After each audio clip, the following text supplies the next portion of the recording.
મહીસાગર જિલ્લાના લુણાવાડા તાલુકાના મલેકપુર પાસે આવેલા ઝરખવાડા ગામે એક ઐતિહાસિક પ્રસંગ નિમિત્તે ભક્તજનોનું મહેરામણ ઉમટી પડ્યું હતું. અહીં વિશ્વના સૌપ્રથમ ગૌમાતા મંદિરનું વિધિવત ખાતમુહૂર્ત કરવામાં આવ્યું છે. ગૌભક્ત ધ્રુવ બાપુ પણ ખાસ ઉપસ્થિત રહ્યા હતા. આ પ્રસંગે જાણીતા social media influencer Khajurbhai Nitin Jani તેમજ પ્રખ્યાત લોકગાયક વિક્રમ ચૌહાણ ખાસ ઉપસ્થિત રહ્યા હતા.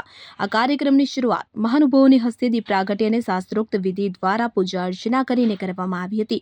લોકગાયક વિક્રમ ચૌહાણે ગરબા અને ભજનોની રમઝટ બોલાવતા સમગ્ર વાતાવરણને શિવમય અને ભક્તિમય બની જવા પામ્યું હતું. આ ઐતિહાસિક ક્ષણના સાક્ષી બનવા માટે ઝરખવાડા સહિત આજુબાજુના ગ્રામ્ય વિસ્તારોમાંથી મોટી સંખ્યામાં શ્રદ્ધાળુઓ ઉમટી પડ્યા હતા.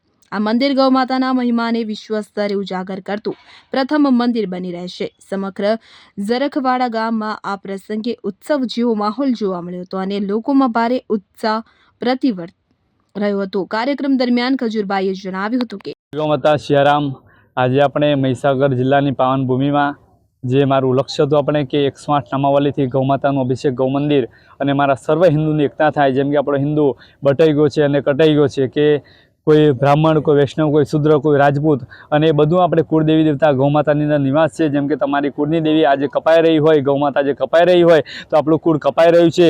તો તે ઉદ્દેશ્યથી લઈને આપણે સૌ હિન્દુની એકતા થાય અને આપણે સૌ હિન્દુ એક સાથે એક થાળીમાં ખાઈ શકીએ અને આપણે સૌ હિન્દુ ગૌમાતાને પૂજી શકીએ, આપણી કુળની દેવી માની શકીએ. એ મારું લક્ષ્ય. અને ગૌ બચાવો વિશ્વ બચાવો અને ગૌ બચાવો સમગ્ર ભારત બચાવો એવું મારું એક લક્ષ્ય છે. સપનું આજે ગૌમાતાના મંદિરનું ખાતમુહૂર્તમાં આજે અમારા ગુજરાતના ફેમસ એક્ટર અને ફિલ્મ સ્ટાર ખજૂરભાઈ નીતિનભાઈ જાની આપણી ભૂમિમાં પધારીને ખૂબ એમના આશીષ વચન આપ્યા અને ખુદ એવો ભૂદેવ છે તો ભૂદેવના આશીર્વાદ મળી ગયા છે અને ભૂદેવના હસ્તું એમના હાથે આગળ ટીકા મારીને આજે ગૌમાતાના મંદિરનું ખાતમુહૂર્ત આપણે કરીશું મહીસાગર ધામના ઝરખવાડા ગામમાં. અને ગૌમાતાનું વિશ્વપ્રથમ અભિષેક મંદિર બને. આ મહીસાગર ધામનું એક નાનું એવું ગામડું એક વિશ્વ લેવલની અંદર મહીસાગરનું ધામ બને એવી મારી માતાના ચરણોમાં પ્રાર્થના છે. જય ગૌમાતા, જય હિન્દ, જય ભારત.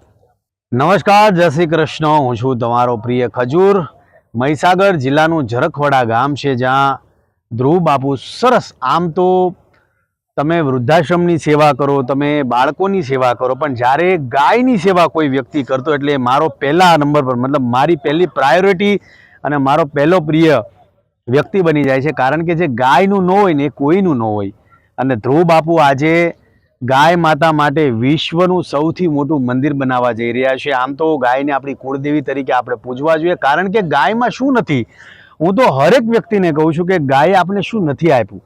અત્યારના જમાનામાં જે રાસાયણિક યુગ છે, તમે જો ખેતરોમાં એટલી કેમિકલ, એટલી બધી દવાઓ છટાઈ છે, જેના લીધે અત્યારે ગુજરાત નહીં ભારતભરમાં કેન્સરના રોગો એટલા બધા થયા છે. તો એ ગા કેટલી ભોળી છે, ગાય માતા કેટલી ભોળી છે કે ભાઈ તમે ચિંતા કરો માં, તમે મારી બનેલી કોઈ પણ વસ્તુ તમારા ખેતરમાં છાંટશો તો હું ધાન ઉગાવીશ અને ખેડૂતોને તમામ પ્રકારની મદદ કરીશ. એટલે ડગલે ને પગલે જીવનમાં આપણે તો માનવી છીએ, માણસ માત્ર ભૂલને પાત્ર. આપણે કોઈ પણ ભૂલ કરતા હોય એટલે ગાય ડગલે ને પગલે આપણી હારે ઊભી હોય કે ભાઈ તમે ચિંતા કરો માં, હું બેઠી છું. અને એ ગાય માટે, એ ગાય માતા માટે આપણા ધ્રુવ બાપુ ગાય માતાનું મંદિર બનાવી રહ્યા છે. તો તમામ મારે 18 વર્ણને કહેવાનું કે ધ્રુવ બાપુને પ્રેમ આપો, સપોર્ટ આપો. આ અલખની ધજા લઈને બાપુ નીકળ્યા છે તો આપણી માણસ માત્રની ફરજમાં આવે છે કે ધ્રુવ બાપુને આપણે સપોર્ટ કરીએ, પ્રેમ આપીએ અને ગાય માતાનું મંદિર બને. તમામ જેટલા મહીસાગર જિલ્લાના તમામ ગામોને કહું છું કે તમારી અને મારી ફરજમાં આવે છે કે આપણે બાપુને પ્રેમ આપીએ, સપોર્ટ આપીએ અને એમની સાથે ઊભા રહીએ. સંદીપ દેવાસરી સાથે CN24 ન્યૂઝ મહીસાગર. હવે જુઓ દેશ દુનિયાની તમામ ખબરો તમારી આંગળીના ટેરવે. ઉઠાવો મોબાઈલ અને Google Play Store પરથી ડાઉનલોડ કરો અમારી CN24 ન્યૂઝ મોબાઈલ એપ.